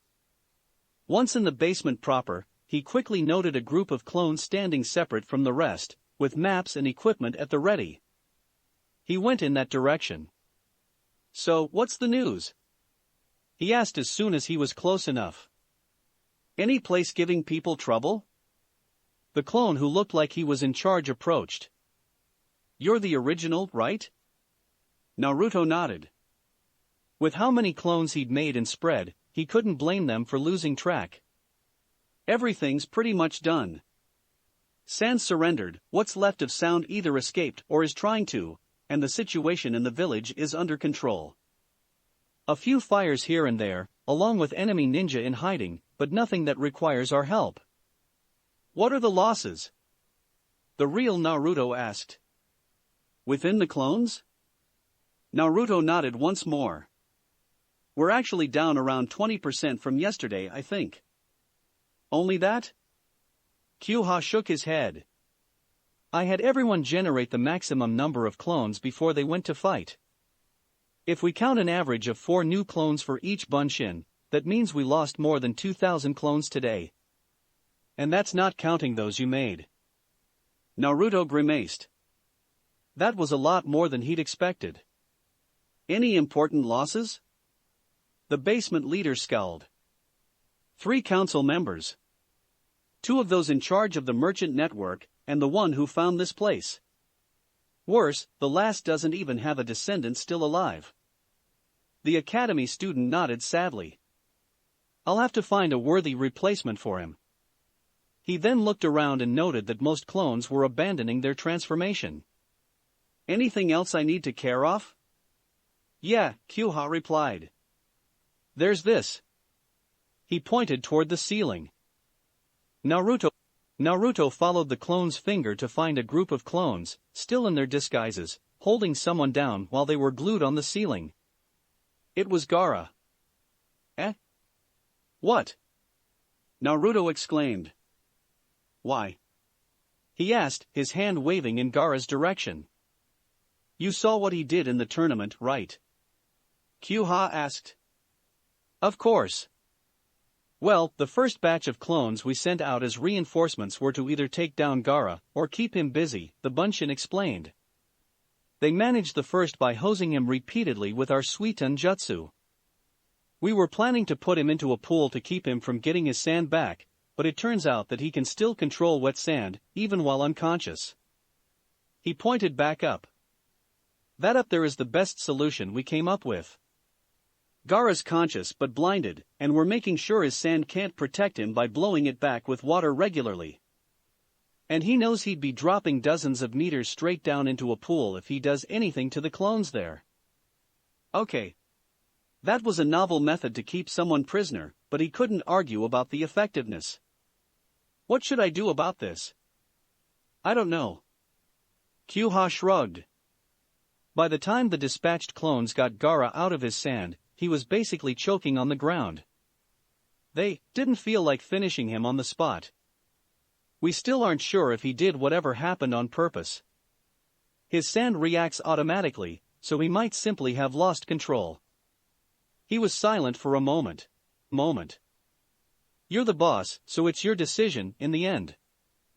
Naruto didn't like the idea of killing him. His clones had killed enough defenseless people during Gato's assassination, and he didn't like it one bit. He could live with killing in battle, but not a prisoner under control like that. And there had been more than enough blood spilled today. I'll have to talk to him first, Naruto finally decided. See what kind of person he is. I'm not gonna decide someone's fate without that. Konoha nodded in agreement. Go right up, he replied, pointing at the wall. That's what Naruto did. He walked straight up and was surprised to see a good bunch of other Bunshin following himself, either as bodyguards or out of curiosity. With how big the room was, it took a good 5 minutes of fighting gravity before he reached the Sand Genin. As soon as he was within meters of Gaara, the Genin's head turned in Naruto's direction. I can feel you, he choked out. You are more powerful than anyone else around here. You are here to kill me, aren't you? His voice was full of conviction. Not if I can help it. That clearly wasn't the answer Gaara expected. Why? He yelled. Why would you not kill me? Your existence, why would you not prove it? Prove my existence? That made no sense to Naruto. How would killing prove my existence? Isn't that how the strong prove their strength? Their right to live? Gaara asked. By taking another's existence as your own? Naruto grimaced. That makes even less sense. You would kill and kill just to prove that you are alive? He was starting to think he might have to kill Gaara. He wouldn't like it, but he wasn't going to leave a killer on the loose. Yes, Gaara answered instantly. Isn't that how the ninja world works? A detail came to Naruto's mind. What happens when you've killed everyone? He asked. Gaara opened his mouth to reply, then closed it. If you kill everybody who ever knew you, nobody will remember you, Naruto continued. It will be as if you had never existed as a person. A plague or a natural disaster could do the same thing. You would no longer be human, just a thing. There was a minute of silence as Gaara clearly digested those words. Why? He finally asked, voice low. Why does everyone try to kill me then? Naruto didn't like the sound of that. It made him think a little too much about his situation, especially before the academy. Who tried to kill you? My father, Gaara replied, sounding somewhat broken. My uncle, Sunamaru, Furiko, Tokaz, Kotaro. He started, and didn't stop. Name after name came from his lips, and for a good 3 minutes he enumerated everyone who'd tried assassinating him. Lee was the last, and while Naruto disagreed with Gaara on that, he couldn't deny that the taijutsu specialist had gone at full power against the Sangenin. Still, it hurt to think about that many assassination attempts. Part of it, though, might be because he was standing upside down on the ceiling. You're not gonna try killing me again? Naruto asked. It is useless, he answered, voice low. You would defeat me once more. Naruto smiled slightly. Let's get you down then. It'll be more comfortable to talk. Once down, Naruto got the whole story. How Gaara had been host to a demon before he was even born, how he'd been seen as a failure at controlling the Ichibi, and how that had led to the numerous murder attempts. His San protected him from each one, killing his foes in gruesome ways. But still they came, until his father the Kazekage decided to use his violent tendencies instead. It disgusted Naruto. At first, he'd been tense, ready to switch with a clone at a moment's notice, but as the story continued his disgust overwhelmed his readiness. Especially since he could imagine it so easily. He'd known of a few attempts on his own life, and with how much the ANBU were watching him, that was probably only a drop in the bucket. If Iruka and Gigi had been like Gaara's family, he probably would have turned out the same way, and that is assuming he'd have even survived. Naruto rose from his seating position and put his hand on Gaara's shoulder. The Genin's sand armor had regenerated, but he still made the gesture. I'll remember you, Gaara. As long as I live, I'll never let people forget you. Nobody will deny your existence while I'm around. I'll remember who you were and what you did, your trials and your battles. I promise. Gaara looked at Naruto like he was a square peg in a round hole. Why? He finally asked. Naruto looked at his fellow container in the eye. Because at the worst moment of my life, I was only 2 people away from being like you. If Iruka and Gigi hadn't been there, I might have gone down the same path as you. And now, I have more people behind me, with even more to come. One day, I'll be the Hokage, and I'll protect everyone. And no one will be able to pretend I don't exist. You could have gone the same way as me. Gaara asked. It looked like he couldn't make sense of that. As an answer, Naruto raised the hem of his shirt, channeling chakra to make the seal there visible. Kyuubi, he replied simply. Normally, he wouldn't have told anyone, but if there was one person who could understand this burden, it was Gaara. The Sangenin crumbled on himself. I never had any chance, didn't I? Not for the reason you're thinking of, Naruto replied seriously. I had others I was protecting behind me. You would have had to grind me to dust before I gave way, and even then I'd have found some way to stop you for their sake. Gaara lowered his head. I don't have anybody like that. The Konoha student shook his head. You will. Give it time. As long as you don't kill everyone you come across, you'll eventually find people to stand by you. Believe it. It took a moment, but Gaara finally smiled a little. It was a sad, anemic thing, but better than nothing. And Naruto wasn't going to let the silence grow. He sat back down. So, tell me about Suna. How's it like? How are the ninja trained there? And what food? I bet you have different kinds of ramen there. There was a moment of silence. What's ramen? Gaara asked, completely serious. Naruto's face fell, and he wasn't the only one. Most of the clones within hearing range had the same reaction, the few who didn't dashed out directly toward Ichiraku ramen. Clearly, there were issues that needed to be solved.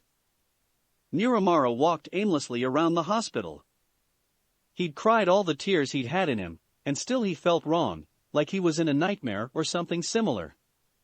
That was why he hadn't updated everyone yet. Something like this would hit them like a physical blow, and he didn't want everyone to get it right out of the blue. He just ambled here and there, trying to make sense of everything.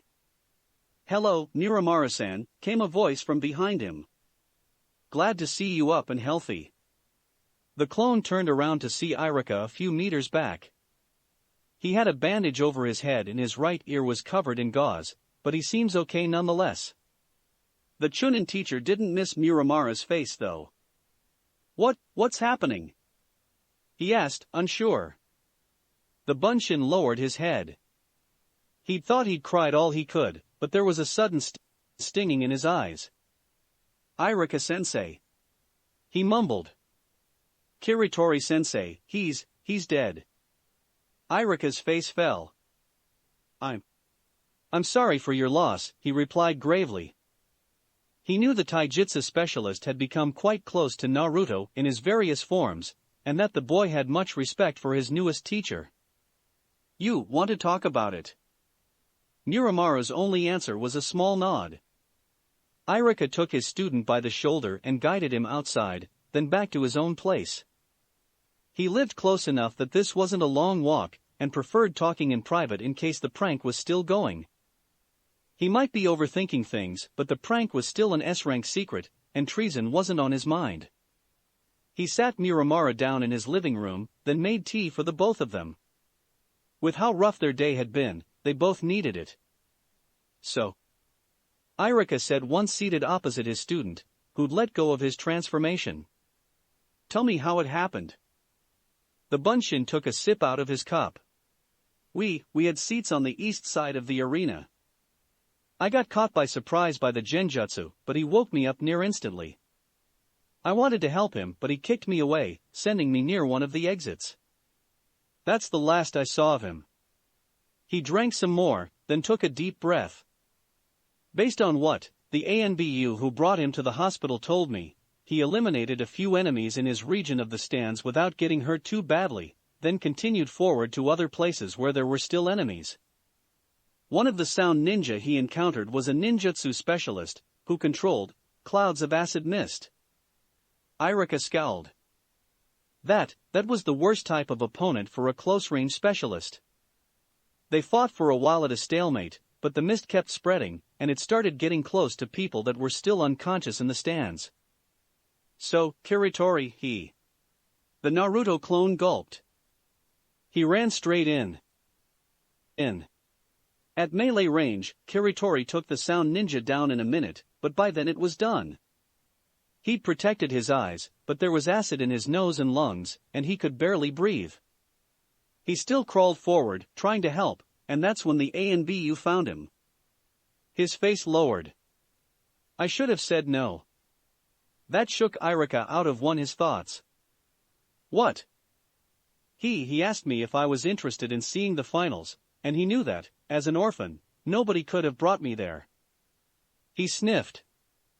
"Maybe if I'd said no, he wouldn't have been in the arena, and he'd still be alive right now. No, Iruka replied sternly. You can't think like that, Naruto. He might have gone anyway, alone. And even if he hadn't, he would have fought, like everyone else. One of those giant snakes might have squished him, or someone might have detonated his house, or a dozen other scenarios. We can never know what might have happened, only live with what did. It should have been me, Naruto scowled. I'm a clone, that would have been better. The Chunin shook his head sadly. Kiritori might have thought the same thing, you know. What? He was old, Naruto. Close to his 60s. He was older than the Sannin, Iruka explained. I can understand that you, as a clone, think he was more important, but in his mind, I'm pretty sure you were the first priority. He had 10, 20 years maximum in front of him, and probably even less, while you have nearly your whole life to go through. The old sacrificing for the young is the normal order of things. And I knew he'd outlived nearly everyone he'd known. He probably didn't want to see more die while he still survived. But, the clone said, I went through the same thing when I was around your age, the Chunin teacher said, smiling slightly in remembrance. My first Jonin sensei, Hikaku, didn't like me much. I was a horrible prankster at that time, and he thought I wasn't taking things seriously enough. He rode me all the time, made me train until I thought I would die. There was always something else to learn, a next exercise to do, a new book to memorize. I didn't like him much at the time. What happened to him? My team got a C-rank mission in northern Kuni, and it turned out there was a Kumo team in the same area. That was before the peace treaty between Konoha and Kumo, and as such my team was ambushed right after our mission. Hikaku stayed behind, buying us time. Iruka smiled a little. That was the last we ever saw of him.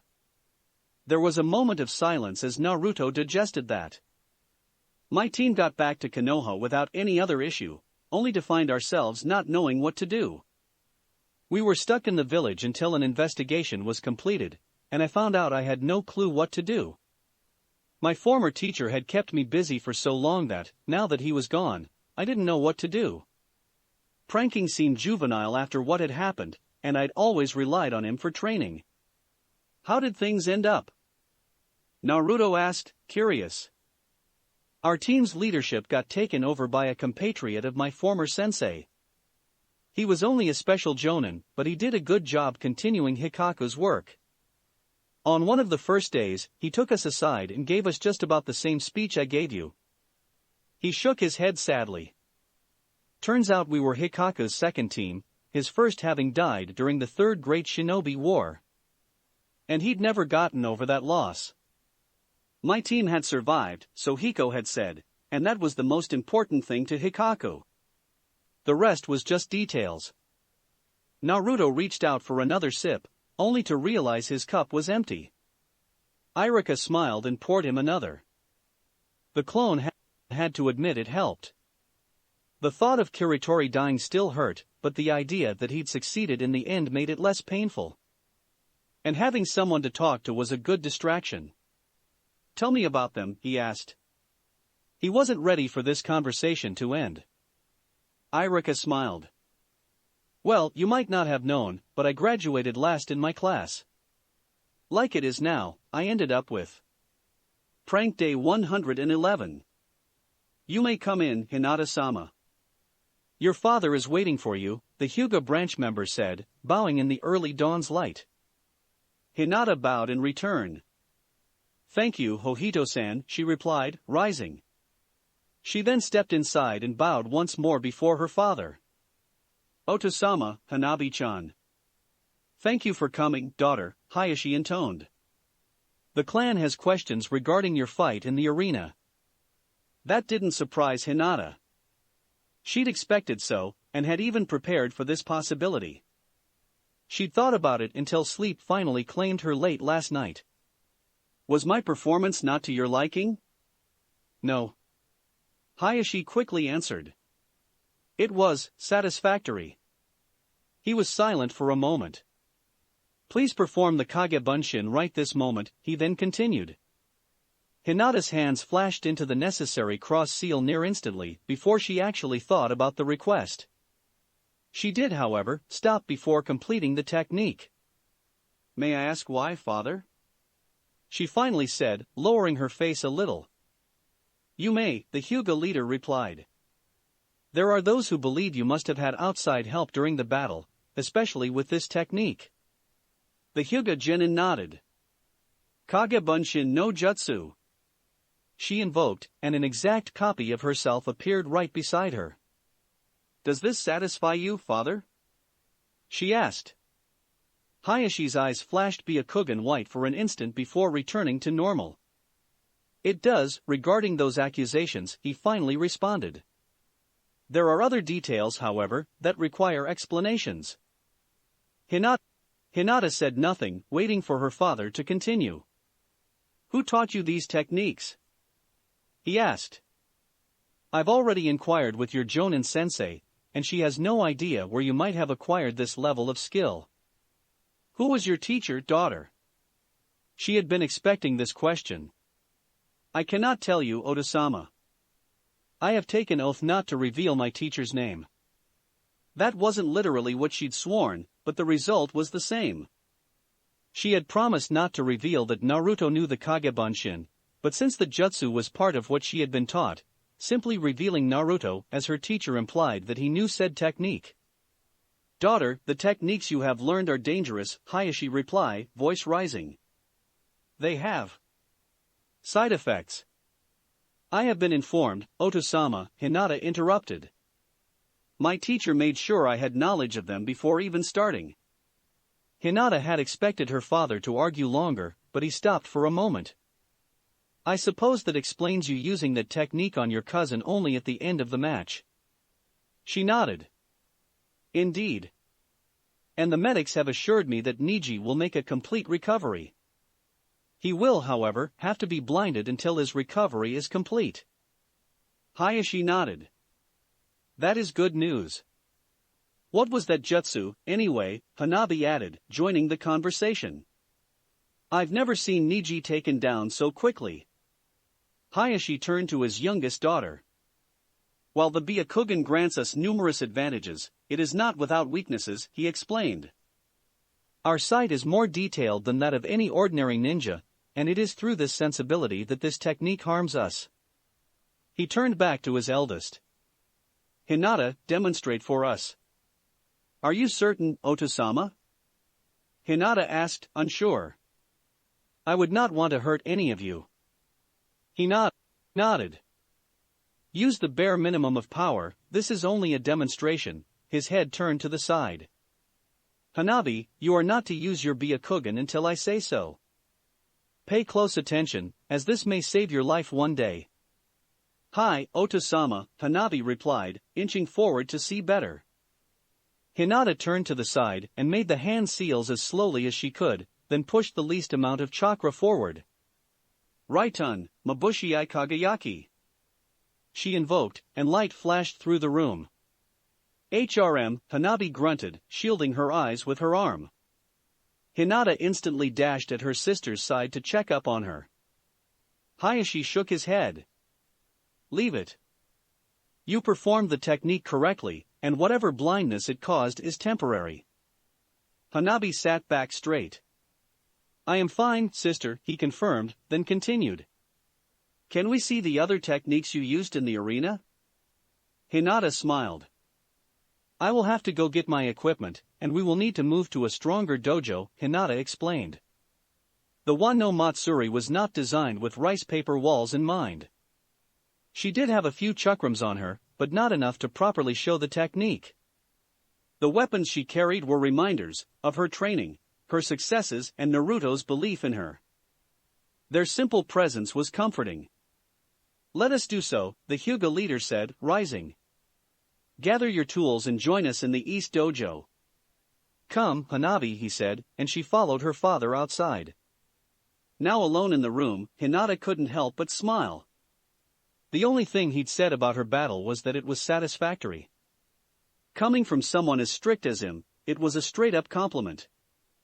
She had fought more for herself and for Naruto, but her father's approval was still something she cherished. Hinata then rushed out. Making her father wait was always a bad idea, and she'd always liked spending time with her sister. And it seemed like it was time to dance for her sake. Naruto was waiting in front of the academy's doors. He wasn't alone there. Both his clones were present, along with the entire fashion squad and a number of other students. There were quite a few of his fellows missing, however. Some had probably skipped school after the events of yesterday, but it made Naruto feel guilty.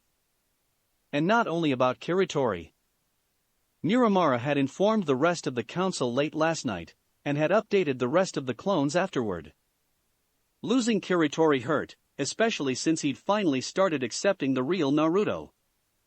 Now, he would never know about the prank. Miramura had also told him about the oath, and Naruto had agreed with the clone's actions. Saying no wasn't a choice, not at that time. What Naruto felt guilty about was the invasion itself.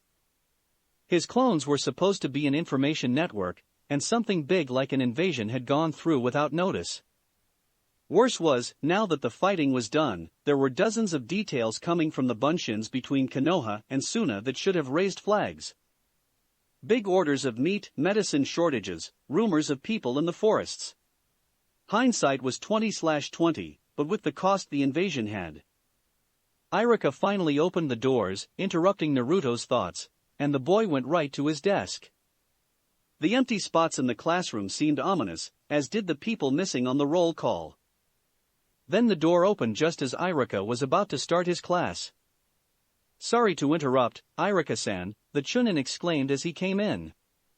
"What can I do for you, Chunin-san?" the teacher asked. The ninja withdrew a scroll. "The Hokage would like to see Joden Ariko, Uzumaki Naruto and Muramaru along with you, Iruka-san." The teacher rose. "May I ask why?" The messenger shook his head. "I could not tell you, Iruka-san. I have not been informed. I will, however, be replacing you until you return." Very well," he turned to the class. "Please be kind to my replacement while I am gone. Joden-san, Uzumaki-san, Muramaru-san, with me." All three rose and went forward. As Naruto was the one furthest back, he caught the wordless message both the clones sent. "We're fucked." Naruto could only agree with them. The whole way passed with Naruto trying to figure out how he'd been caught. He didn't fear the Hokage knowing, but didn't want others to figure it out. Did he do something during the invasion that broke the prank? Whose actions did it? Reporting as ordered, Hokage-sama, Iruka called out clearly. Naruto realized he was now standing right before the Hokage's desk, and hadn't even noticed getting there. Indeed. Joden Ariko. The Hokage intoned seriously, taking a puff out of his pipe. "Yes." The clone squeaked. "Uzumaki Naruto." "Hi," he said, forcing his voice not to squeak as that of his clone. "Muramaru." "Present." The male clone managed to keep his voice cool. "Based on your actions yesterday, I am promoting the three of you to genin, effective immediately. You will form Team 1 under." "What?" The three Narutos yelled in eerie synchronicity. Sarutobi inclined his head to the side. "Is there a problem?"